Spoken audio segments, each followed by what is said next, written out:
Bible में एक वचन है, जब यीशु मसीह दृष्टांत में कहते हैं कि तुम में से ऐसा कौन सा पिता है जो जिसका बेटा या उसकी बेटी उससे रोटी मांगे तो उसको पत्थर दे, मछली मांगे तो उसको सांप दे।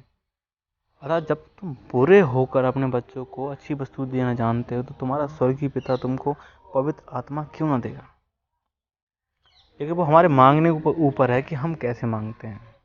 हमारे अंदर वो दीनता है या हम उस मांगने के लिए अपने आप को परमेश्वर के ऊपर या परमेश्वर के लिए अपने आप को अर्पण करते हैं। वो हमारे मांगने के ऊपर है। वचन कहता है कि तुम बुरे होकर अपने बच्चों को अच्छी वस्तु देना जानते हो तो तुम्हारा पिता अपने मांगने वालों को पवित्र आत्मा क्यों ना देगा।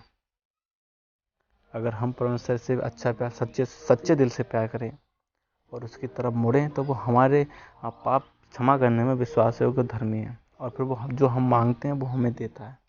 वचन कहता है तू मांग और उसकी प्रीति कर ले कि वो तेरे लिए हो गया और वैसा तेरे लिए हो जाएगा।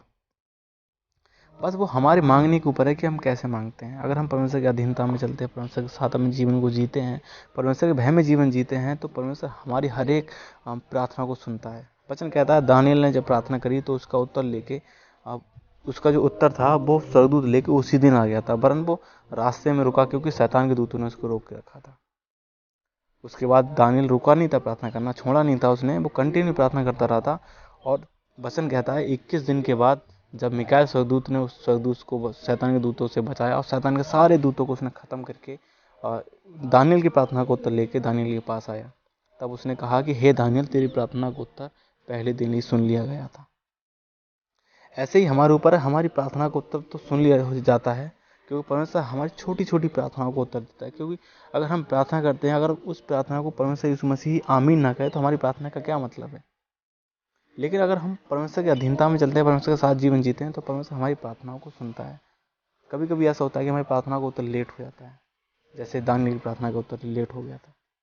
हो सकता है कि आपकी प्रार्थना सुनी जा रही हो, थोड़ा टाइम लग रहा हो उन्हें आने में, क्योंकि परमेश्वर जो चीज़ देता है अपने बेटे के लिए वो अच्छी देता है। तो आप भरोसा रखें खुदाबंद पे, यीशु मसीह पे, उससे पवित्र आत्मा मांगे। वचन कहता है कि वो अपने मांगने वालों को पवित्र आत्मा क्यों ना देगा। वो बिल्कुल पवित्र आत्मा देगा, बस वो हमारे मांगने के ऊपर है। परमेश्वर से मांगो सच्चे दिल से, उसके अधीन चलो, उसके राह पे चलो, उसके वचनों पे चलो, उसके वचनों के साथ अपने जीवन को जियो तो परमेश्वर पवित्र आत्मा देगा। क्योंकि एक इंसान जो मसीह में है वो अगर पाप करता है, वो पाप में जीवन थोड़े दिन पाप में जीवन जिएगा, लेकिन वो एक साथ उसमें नहीं रह पाएगा। क्योंकि जिसके अंदर पवित्र आत्मा होता है वो उसको निकालने की कोशिश करता है। वचन कहता है कि वो तुमको ऐसी परेशानियों में नहीं डालता, अगर वो डालता भी है तो परेशानी को निकालने के लिए उसके पास हल भी होता है।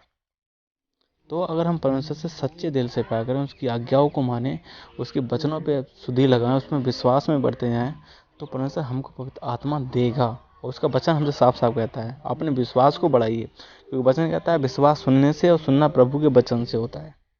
तो अपने विश्वास को बढ़ाएं परमेश्वर के प्रति और विश्वास रखें कि परमेश्वर मेरे साथ है, उसका आत्मा मेरे साथ है। क्योंकि वचन कहता है उसने कहा कि अंत के दिनों में मैं अपना आत्मा सब पे उड़ेलूंगा। तो उसने अपना आत्मा हम सबको दे के रखा है, बस वो हमारे अंदर है। हम क्या करते हैं, हो सकता है कभी कभी हम पवित्र आत्मा को शोकित कर देते हैं। तो पवित्र आत्मा को शोकित करना बंद करो, क्योंकि हर एक अपराध क्षमा करा जाएगा, लेकिन पवित्र आत्मा का जो अपमान है, पवित्र आत्मा की जो निंदा है वो क्षमा की नहीं की जाएगी। परमेश्वर से प्यार करो, परमेश्वर से अपने समान, अपने देह के समान एक दूसरे से प्रेम रखो, परमेश्वर से प्यार करो, उसके वचनों पे चलो, तब वो तुम्हारे पाप क्षमा करेगा और तुमको पवित्र आत्मा देगा। आज के वचन आपको बहुत अच्छी आशीष दे। आप बढ़ते हैं खुदावंद यीशु मसीह में और आप दिन प्रतिदिन खुदावंद यीशु मसीह की हुजूरी में आशीष पाते हैं। खुदावंद यीशु मसीह के नाम से आमीन।